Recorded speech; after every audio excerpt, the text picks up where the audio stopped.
Welcome to Brown Bag History for May 28th, 2025.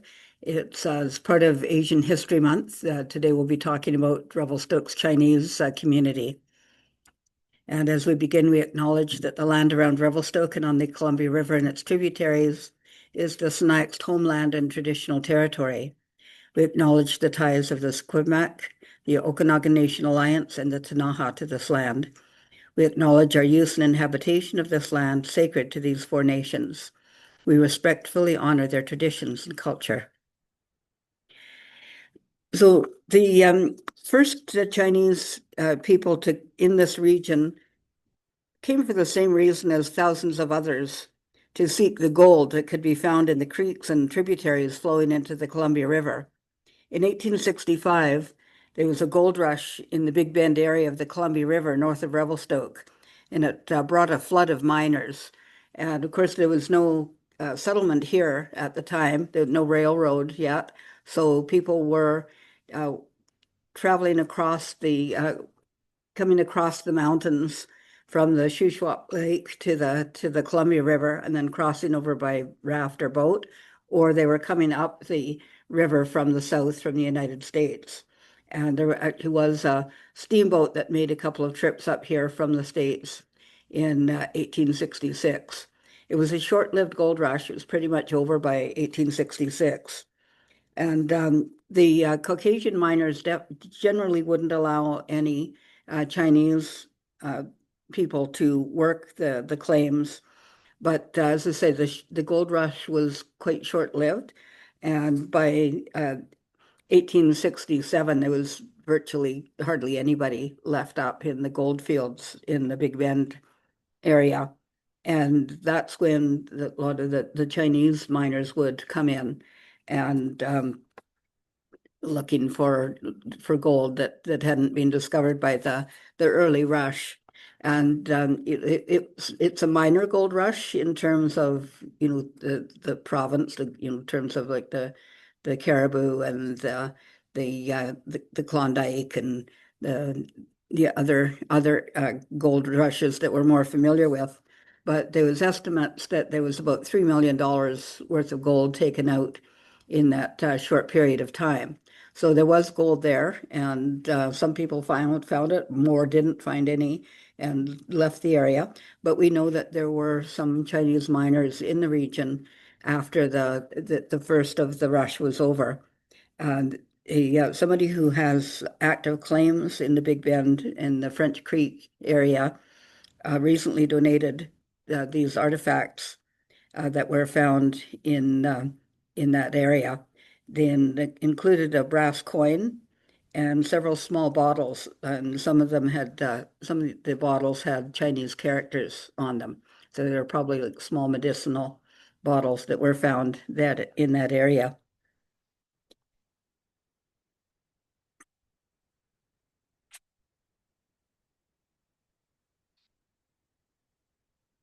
There we go. Many of Revelstoke's early Chinese settlers came here seeking employment after the work on railway construction was completed. In 1880, Andrew Onderdonk secured the contracts for the CPR line between Emery Creek near Yale and Savannah's Ferry near Kamloops. And that contract was eventually lengthened to include up to Craigellachie. But Onderdonk knew that he would require Chinese laborers to add to the available workforce. And he also knew that he could save money on his contracts because of the lower wages paid to the Chinese workers. Some BC and Victoria politicians objected to the use of Chinese labor, but Prime Minister Sir John A. Macdonald defended Onderdonk's decision, saying it is simply a question of alternatives. Either you must have this labor or you cannot have the railway. There were probably up to 15,000 Chinese people who were employed along the railway line from Port Moody to Craigellachie between 1880 and 1885. Exact figures are impossible to find, as the workers were generally hired as gangs rather than as individuals, and there was a high turnover of workers. They were engaged in clearing the road, laying ties, and other construction work. And it was often tedious, difficult, and dangerous. And many of the workers died as a result of workplace accidents or disease, including scurvy. But none of these deaths were registered. So the numbers of deaths were impossible to determine accurately, but it could easily have been in the hundreds or even higher. The I did a lot of research going through newspapers of the time. There was the Inland Sentinel, which was originally published at Yale and then eventually at Kamloops, and it would give, if people were dying on railway construction, it would usually report that.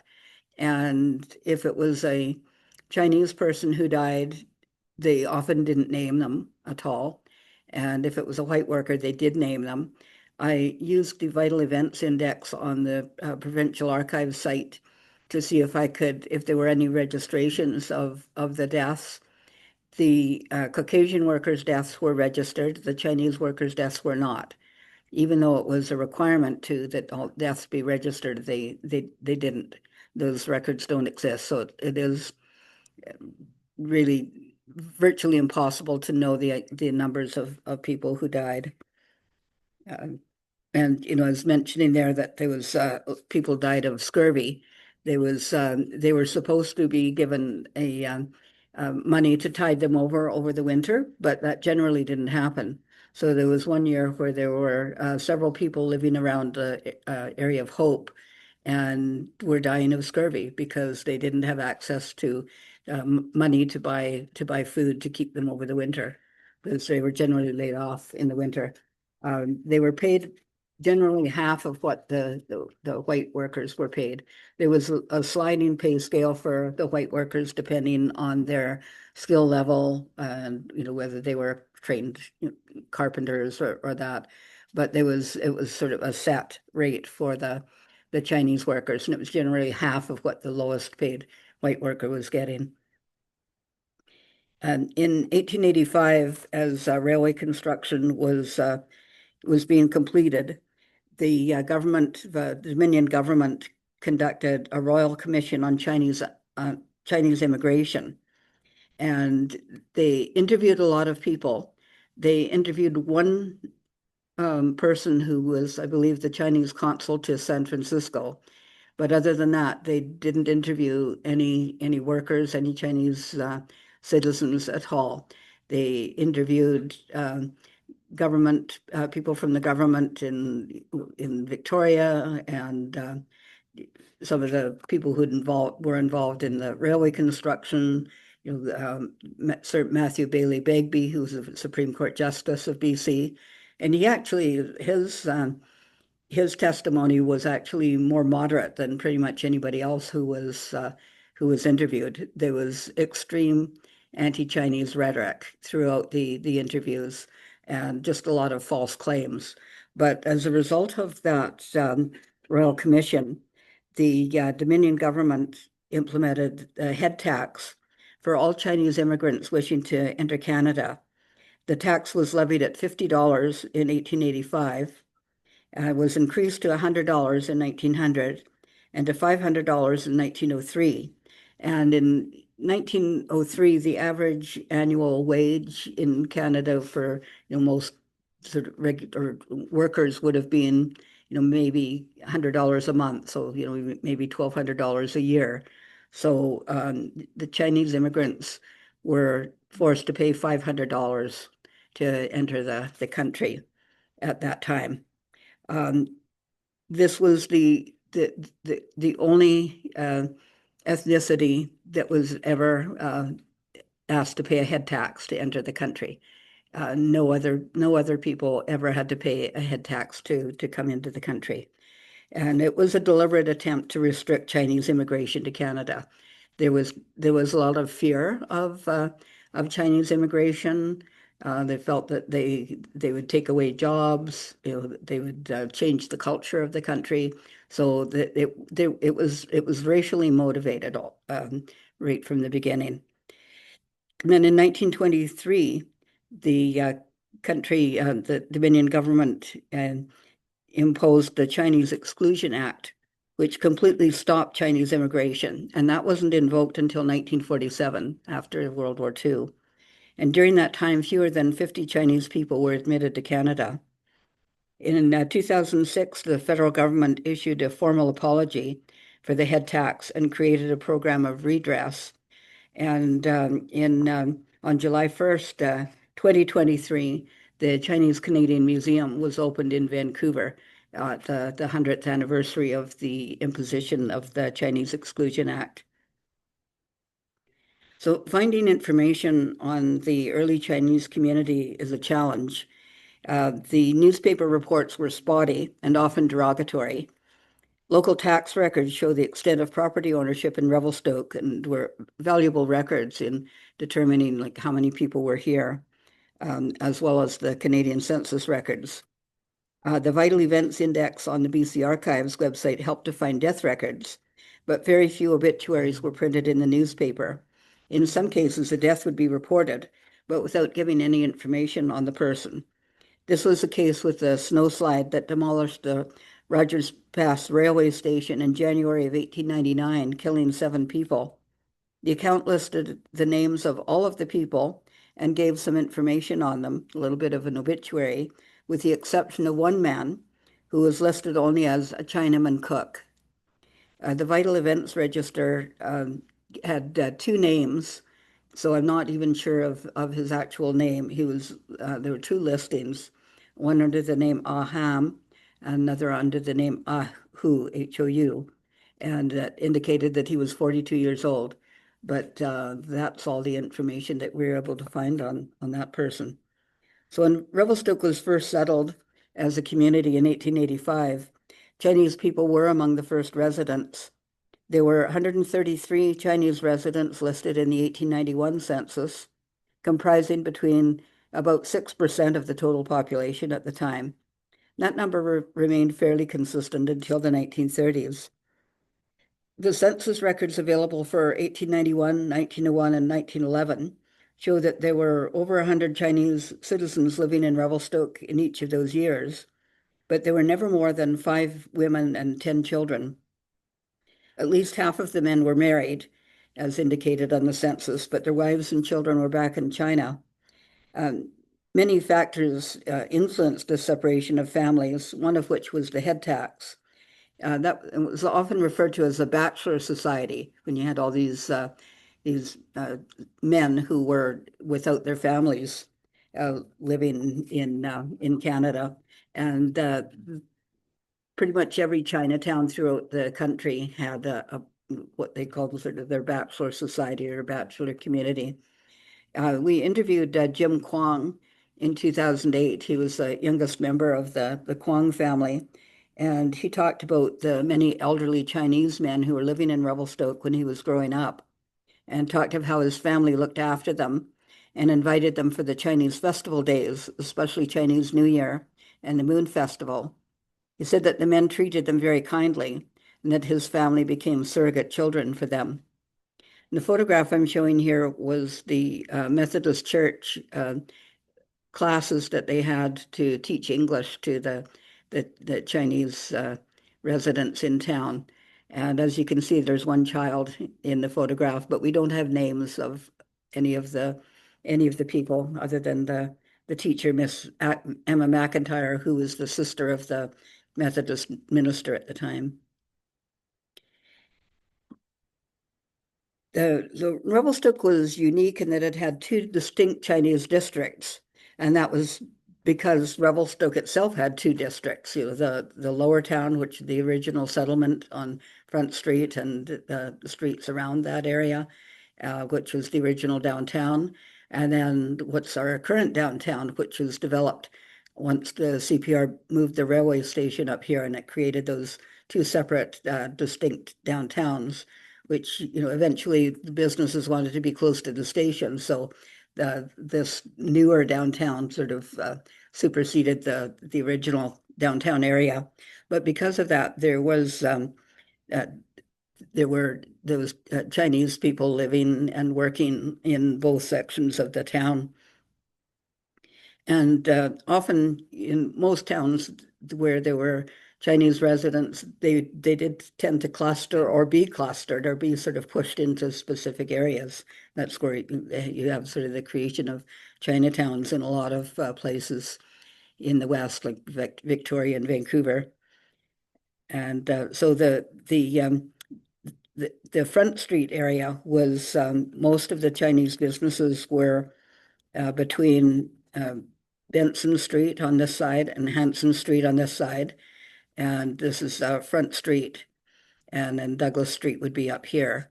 And you can see that there's several, you probably can't read it too well from where you are, but it's listed as Chinese Laundry and Chinese Laundry up there on Douglas Street.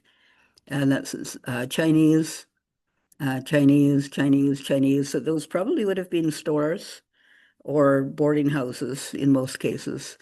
This one, and this one, and this one are also listed. So you can see there's that little cluster of Chinese businesses in that area. With the development of the district up near the CPR station, a second Chinatown grew up on the south side of First Street between Orton and MacArthur Avenues, so across from where the city parking lot is now. At that time, you can see this building on the right side there, a larger building. That was the YMCA building, and that was where the city parking lot is now. And then across from that, most of these buildings in this part of the block were Chinese owned. So there were stores, boarding houses, and laundries in that block. And so there were so by 1941, there was only one Chinese building remaining on Front Street, and that was the home and laundry of Sing Ki, who lived in Revelstoke from about 1902 until his death in 1955. There were other Chinese homes and businesses outside of those sort of specific Chinatown areas, notably the Kwong Li Laundry on 5th Street West and the Maryuli Laundry on 4th Street West, and restaurants in the first block of Mackenzie Avenue. Up until the summer of 1899, there was also several Chinese buildings just north of the city, probably in the Columbia Park area, but those were burned down by city authorities, citing public health bylaws. And prior to the 1930s and even later, Chinese people were not hired for certain jobs. They could not belong to professions such as medicine, law, or teaching. They were not hired as engineers, firemen, or conductors on the railway. They often found jobs as cooks in hotels and private homes.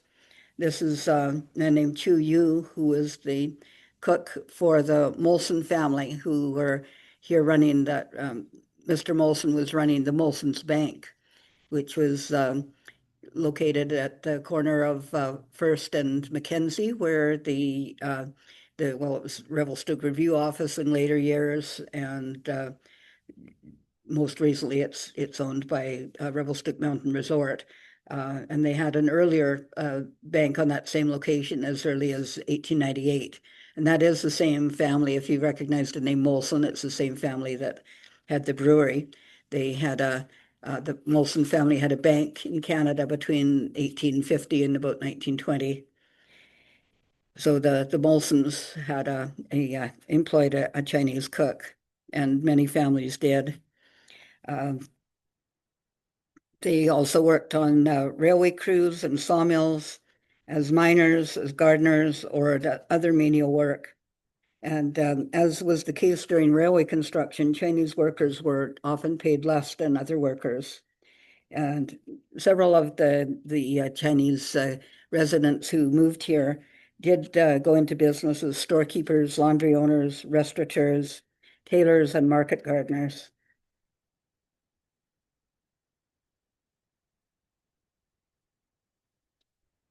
In 1911, according to the census, the Chinese residents in Revelstoke worked in the following jobs: 50 as cooks in private homes, hotels, and restaurants, 50 as general laborers, mostly on the railway, 23 in laundry as owners or workers, 15 in stores as store owners or salesmen, 2 as domestics in private homes, and 4 as tailors.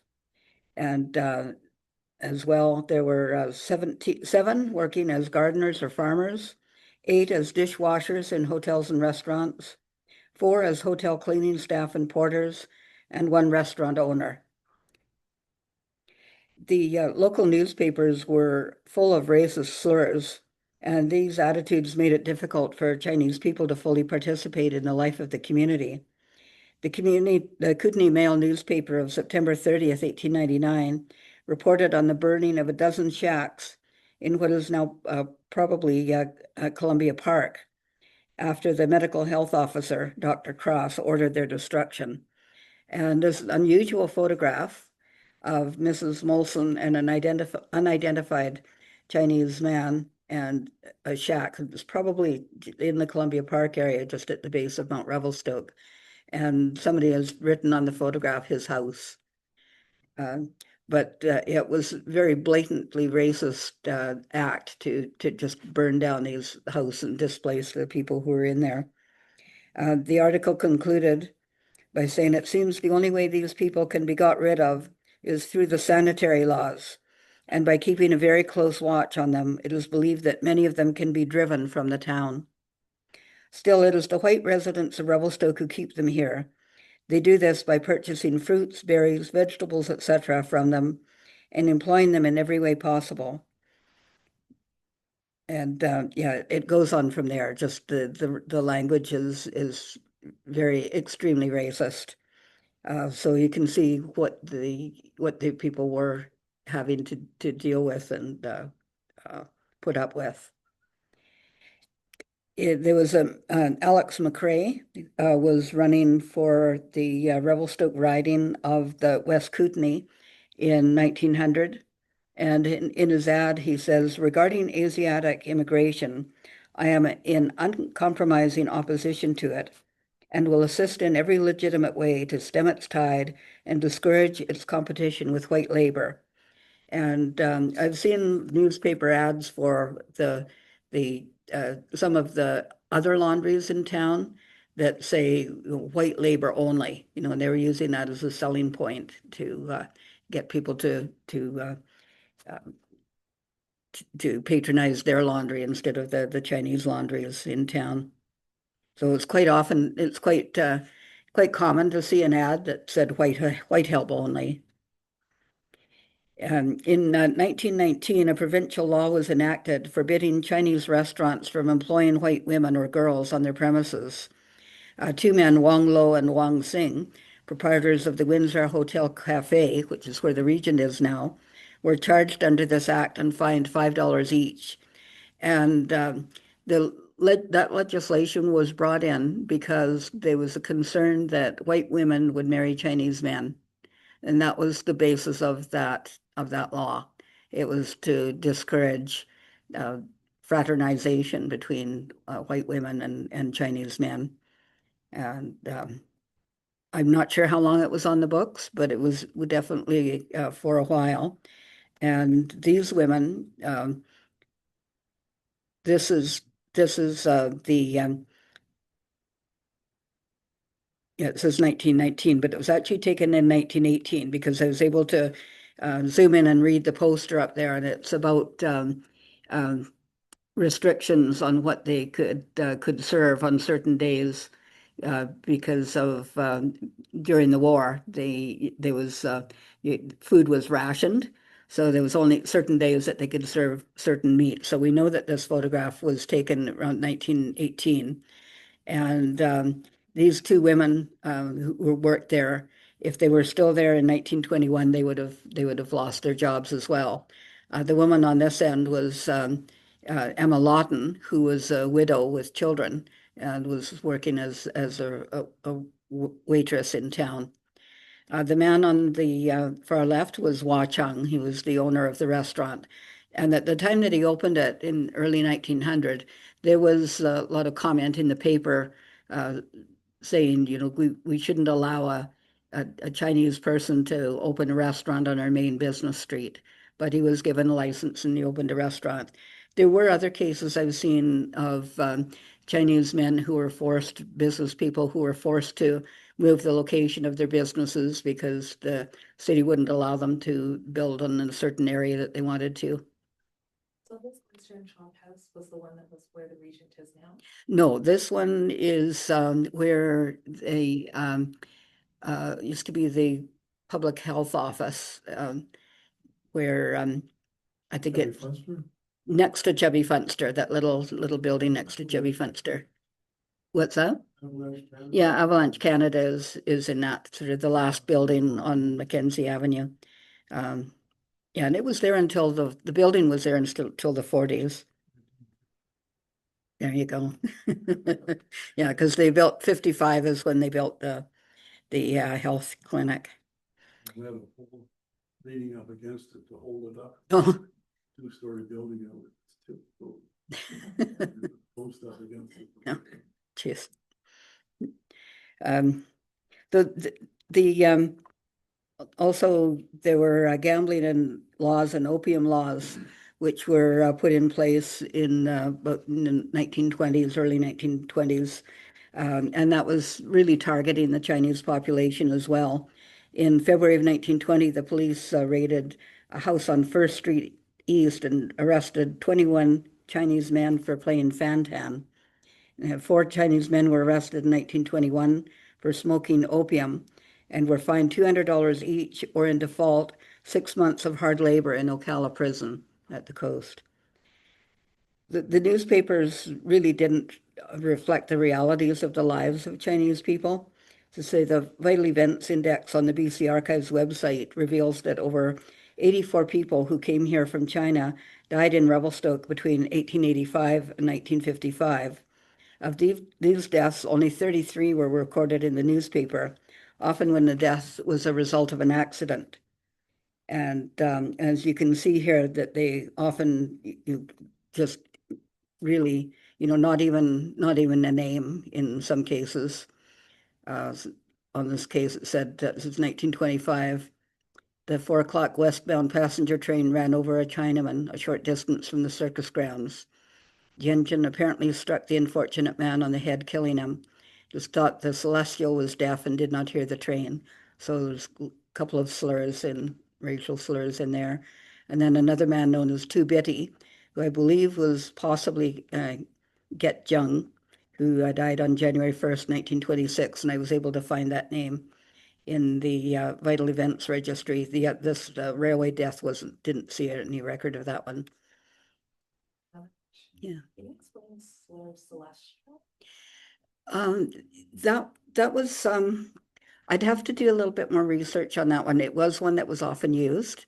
It was like in some cases Chinese people were seen as exotic as well, and I think celestial was sort of reflecting that, that difference and that exoticism, that they're very different from it. But I'd have to do a little bit more research on exactly why they use that specific term, but I have seen it used quite a bit.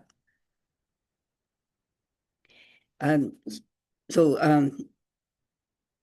as I said, the Chinese culture was often seen in the local press as foreign and exotic and mysterious.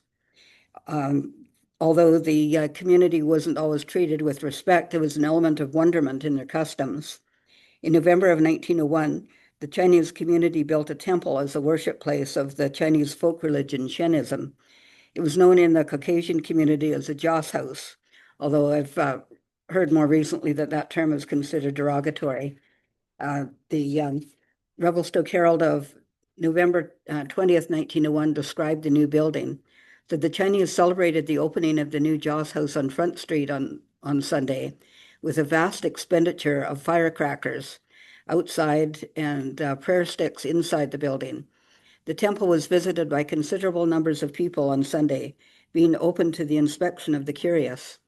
Tables in front of the picture of Ji Hing, the divinity of the shrine, were spread with a lavish display of Chinese confectionery and preserved fruits, in the midst of which the joss sticks smoldered with their faint incense-like fragrance.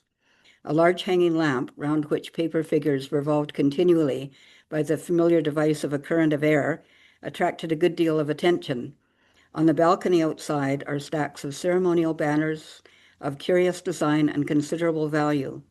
Altogether, there was much worthy of observation by the white visitors to the Joss House. And it was often in the newspaper, there'd be accounts of Chinese New Year celebrations as well, and it was sort of using that same kind of language. The local citizens were fascinated with Chinese burial practices, and the funeral of Mark Singh, age 56, was recounted in great detail in an issue in January 1897 of the Kootenai Mail.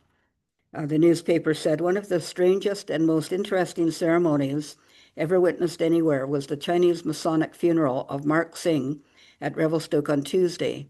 The deceased was a distinguished Mason, had been wealthy once, but died poor. The funeral rites began with a large gathering of Chinamen arrayed in most extravagant and fantastic costumes. Some were in white, some in black, others again in purple, but the many were in red and yellow vests with a disc inscribed with characters back and front.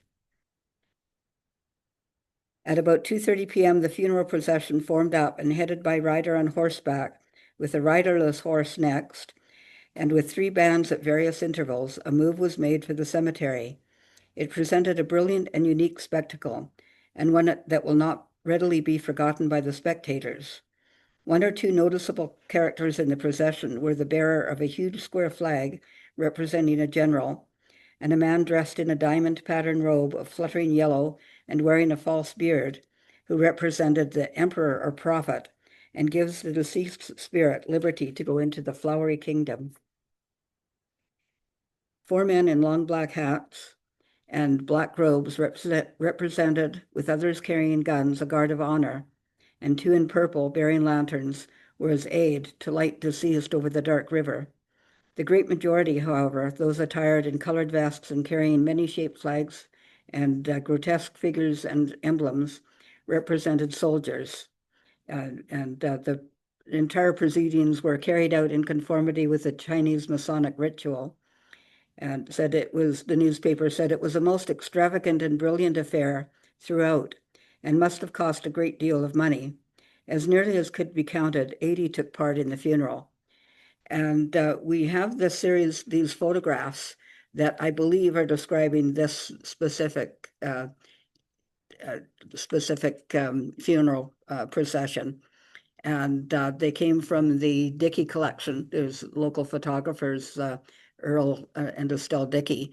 And I don't know whether somebody from the Dickey family took these or whether they were collected by Earl at a later time, but they're really quite incredible photographs and just show this piece of history that's not generally shown. And I'm just, when you compare the description to what's happening in this photograph, if it wasn't this funeral, it was one that was very, very, very similar to it. So despite the barriers that Chinese families faced in Canada, many of them did thrive and became proud and productive citizens. The Kwong family of Revelstoke exemplifies this pioneer spirit. Wong Kwong came to Canada in 1899 and obtained work in Revelstoke as a labor contractor for the Canadian Pacific Railway. He was well educated and fluent in both Cantonese and English, making him ideal to recruit Chinese laborers and work as a bookman or record keeper for the Chinese workers. He established a store and rooming house on First Street East to provide for the needs of the laborers. And you can see in this photograph from around 1919, this is the Kwong Laundry Office at the corner of First and Orton, where the cabin, or La Cantina restaurant is now, or just next. That would be sort of the patio area of the restaurant. Sidewalks are better than they are now. Yeah. So in 1907, Wong Kwong brought his wife Yi Von from China, and said that wasn't usual, but he was able to bring his wife here. Her feet had been bound as a child, which is a tradition, especially with wealthy families, making it difficult for her to walk. The family built a house on 5th Street East, where the senior center is now, and established their laundry business there, and then the office that I just showed you. Mr. and Mrs. Kwong had 10 children, 6 girls and 4 boys, but one girl, Maisie, passed away in 1925 at the age of 6. Wong Kwong passed away in 1932 at the age of 57, leaving his wife and 9 children, ranging in age from 5 to 22 years. It's the youngest, Jimmy, down below there. It was the middle of the Great Depression, and Mrs. Kwong faced a struggle to raise her large family, relying on the family laundry to see them through. In the words of the youngest son, Jim, Mother, through her strength, courage, and loving discipline, organized a family work unit that not only enabled the members to survive, but to go on to higher education and to become meaningful citizens. Incidentally, she was able to pay off all of Father's debts with interest. And in her later years, Mrs. Kwong moved to Vancouver, where she passed away at the age of 95 in 1973. And this is the photograph of Wong Kwong in the white shirt and Yvonne Kwong and their 2 oldest children, Sam and Jean, and then other possibly relatives, but we don't know their names or their connection. Jean went on to become a nurse. I thought she was the first Chinese Canadian nurse in Canada, but she wasn't quite, but definitely one of the early Chinese Canadian nurses. And at least 2 of her sisters also became nurses. And Sam ended up running a restaurant in Quesnel. One of their sons, John Kwong, and his wife Mary, purchased Manning's candy store and turned it into a Chinese restaurant in 1955. They did a major renovation in 1956, which included ultra-modern booths custom designed by Eaton's and produced in Vancouver, and chairs designed by Charles Eames, who was a famous furniture designer. They sold it around 1972, and they also purchased the building where WK Restaurant is now and had it, the Chalet Restaurant. And that's the first restaurant I was ever in Revelstoke when I was here in 1977 visiting my future in-laws. And there's a picture of Mary Kwong in the Chalet Restaurant around 1962. And their son, Ron, worked in the restaurant for many years as well. Hua Chung was also one of Revelstoke's prominent businessmen in the early 1900s. He was born in China in 1859 and came to Canada in 1882 and worked on railway construction. In 1890, he was working at Glacier House. Then in September of that year, came to Revelstoke and opened what was referred to in the Kootenay Mail as a first-class Chinese store. Before long, he owned several properties on Front Street and Douglas Street, and also on First Street East. And then, as I mentioned earlier, he opened the Oyster and Chop House restaurant on Mackenzie Avenue, and his son Bing, also known as Charlie, continued to operate it until the 1940s. Hua Chung also leased the Kroll Ranch, where the current airport is located, and grew vegetables for sale. An obituary was in the Revelstoke Review in August 29 for the wife of Hua Chung. Her first name was not given either in the paper or in the Vital Events Registry, where she was listed as Chung Hua. Her obituary stated that she'd been married for 50 years and had been in Revelstoke since 1912, a period of 17 years. At that time, the residence was on First Street East. And also found in the paper in 1921, Hua Chung's granddaughter, Eng Sim, married Lo Chin in the Revelstoke Methodist Church. Hua Chung died in Revelstoke on July 6, 1932, at the age of 74. At the time of his death, his obituary stated that he had one son living in Revelstoke and another in Chicago. And Wing Chung was another prominent resident. He was born in China in 1863 near Canton, and came to Canada at the age of 16 to work on railway construction. His obituary claimed that he was present at the driving of the last spike, and that could certainly be true, but he definitely didn't make it into the famous photograph of that event, and neither did any of the hundreds of other Chinese laborers. By the 1890s, Wing Chung was operating a store on Front Street, and it became one of the leading Chinese stores in Revelstoke. He later moved his business to First Street West, in the block across from what is now the city parking lot. Wing Chung also had a ranch in Columbia Park where he grew strawberries for export to Alberta.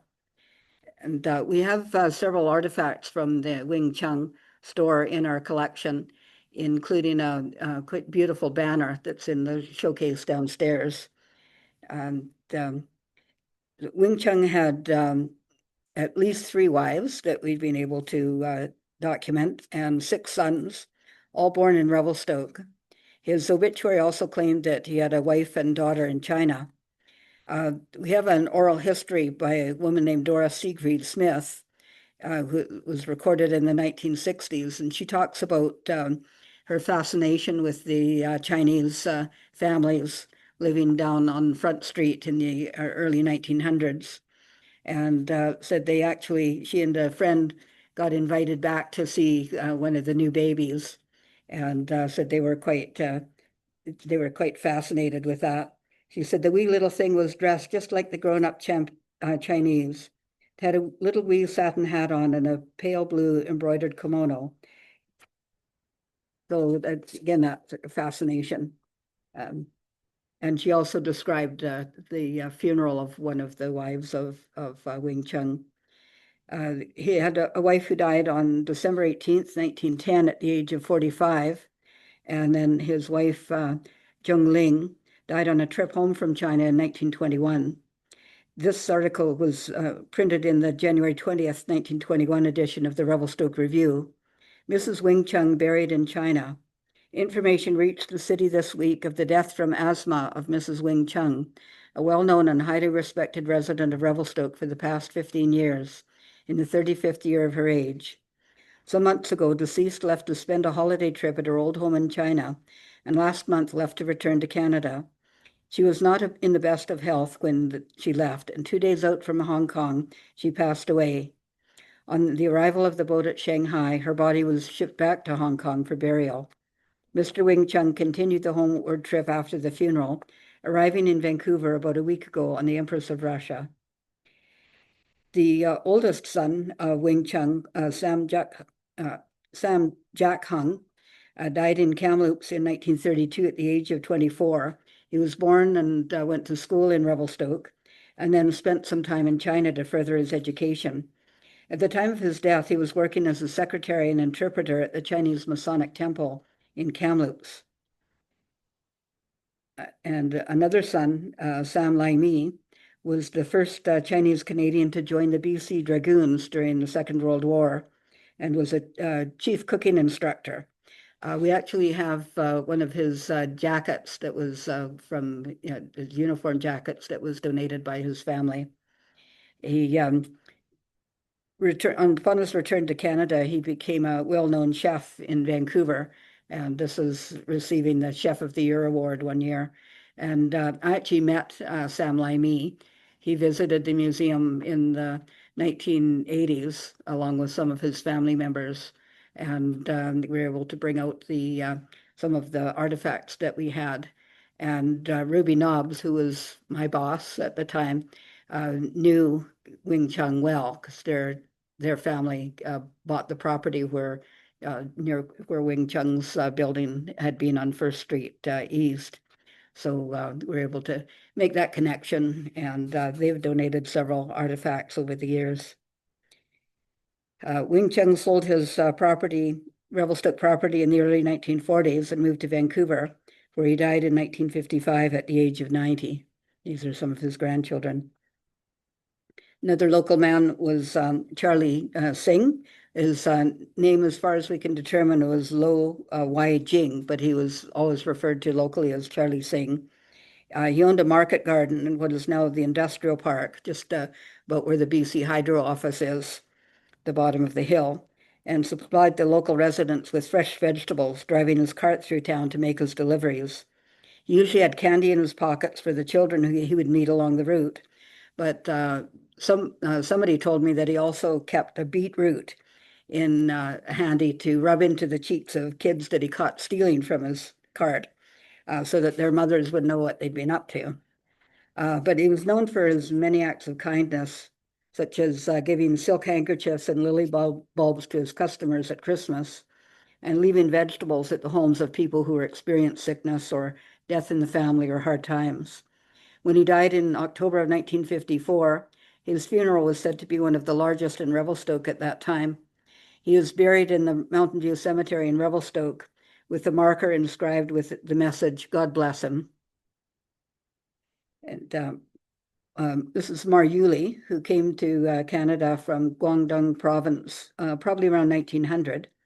In 1912, he brought his two sons, Jock and Fee. Jock was 12 years old and Fee was a few years older.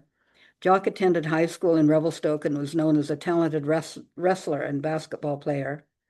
The Maruli Laundry was located on 4th Street East, between the Price Markle building and the fire hall. And Jock became proficient in English and served as a court interpreter in the Okanagan Kootenays in Alberta.